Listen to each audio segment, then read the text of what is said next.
അവരെവിടെ? ഇതുവരെ എത്തിയിട്ടില്ലേ? അമ്മ ഇങ്ങോട്ടൊന്ന് നോക്ക്. എന്താണ് ചേർക്കാൻ എനിക്ക് വേണ്ടിയത്? അവരെങ്ങോട്ടാ പോയത് എന്താന്നൊക്കെ എനിക്കറിയാം. എന്താ അറിഞ്ഞിട്ടാണ് ഇങ്ങനെ നിൽക്കണേ? എന്താ പറഞ്ഞൂട്. അവരില്ലേ ബീച്ചിൽ പോയത്, ബീച്ചൊക്കെ. ഞാൻ അവരോട് എന്നെ കൂട്ടാൻ പറഞ്ഞപ്പോൾ അവരെന്നെ കൂട്ടാൻ പോയി. എന്നോട് ഓഫീസിൽ പോവാനാ പറയണേ.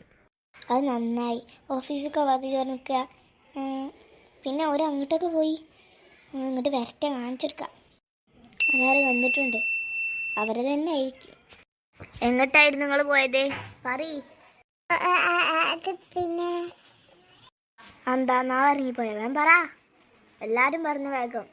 അല്ല ലച്ചു എപ്പോഴാ വന്നേ? പറഞ്ഞിട്ടൊന്നും ചെയ്യാനല്ലോ. കുറച്ചറിയുള്ളൂ. മുടിയനെ എന്തായാലും എടുത്ത് കൊടുത്തു. നമ്മളെ എല്ലാവരും രക്ഷപ്പെടാൻ റെഡിയാവുക. അന്ന് ബീച്ച് പോയത് എന്തിനാന്ന് ചോദിക്കി. ഞാൻ പറഞ്ഞിട്ടുള്ളൂ. അപ്പോൾ തന്നെ ഓൻ തുടങ്ങിയിരിക്കുന്നു. നിങ്ങളോട് ചോദിച്ചെന്തൊക്കെ മതി. ഇങ്ങനെ എല്ലാരും പുറത്ത് പോയിക്കോളി. ഇനി ഇവിടെ കയറണ്ട. പിന്നെ ഞങ്ങളെ ബാഗൊക്കെ പുറത്ത് സെറ്റ് ആക്കി വെച്ചിട്ടുണ്ട്. ഞാൻ യാതാണ്ടായിക്കോളി. ഓക്കെ. വിടരുത്. ഞാൻ ഇവിടെ നിന്നോളാം. ഒരു കുസൃതിയും കാണിക്കൂല. ഞാൻ പ്ലേ സ്കൂൾക്കൊക്കെ എപ്പോഴും പോയിക്കോളാം. പോവാന്ന് പറഞ്ഞിട്ട് എന്നെ പ്രോത്സാഹിപ്പിച്ചിട്ട് എന്നെ കൊണ്ടുപോയി. പാറക്കുട്ടി എന്തിനാ വിഷമിക്കുന്നേ? പാറക്കുട്ടി വാ. ആ കുട്ടി കൂടെ എന്നാണ് സഹിച്ച്. ഞാൻ ഏതായാലും രക്ഷപ്പെട്ടെ. ഇവരെല്ലാരും കുടുങ്ങി. സമയം വിടണ്ട, വേൻ പോ. അമ്മേ, ഒരു കാര്യം ചോദിച്ചോട്ടെ? ഞാനിവിടെ നിന്നോട്ടെ? മര്യാദക്ക് ഇവിടുന്ന് ഇറങ്ങിക്കൊല്ലെങ്കിൽ ഇന്ത്യക്ക് ഒന്ന് കിട്ടും.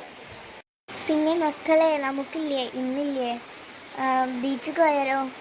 പിന്നെ ഒരു സിനിമയും കണ്ടിട്ട് ഫുഡൊക്കെ കഴിച്ചിട്ട് വരാം. പിന്നെ എപ്പോഴോ സെറ്റ്. എന്നാൽ വേറെ എടീക്കോള് പോവാ. ചേച്ചി വല്ല തുമ്പും കിട്ടിയോ? ആ ചേച്ചി, തുമ്പ് കിട്ടി. ഓരില്ലേ ബീച്ചിൽ പോയിട്ട് നേരെ ഫുഡും കഴിച്ച് സിനിമ കണ്ടിട്ടാണ് വരുന്നതെന്ന് പറഞ്ഞ. നമുക്ക് പോവായിരുന്നല്ലേ? ബീച്ചിൽ പോവണ്ടില്ലായിരുന്നു. ഇനി എന്ത് ചെയ്യും നമ്മൾ? മഴ പെയ്യുന്നെന്ന് തോന്നുന്നു. ആ മഴയുണ്ട്. എല്ലാവരും ആ മരത്തിന്റെ ചോട്ട് പോയിരുന്നോളി.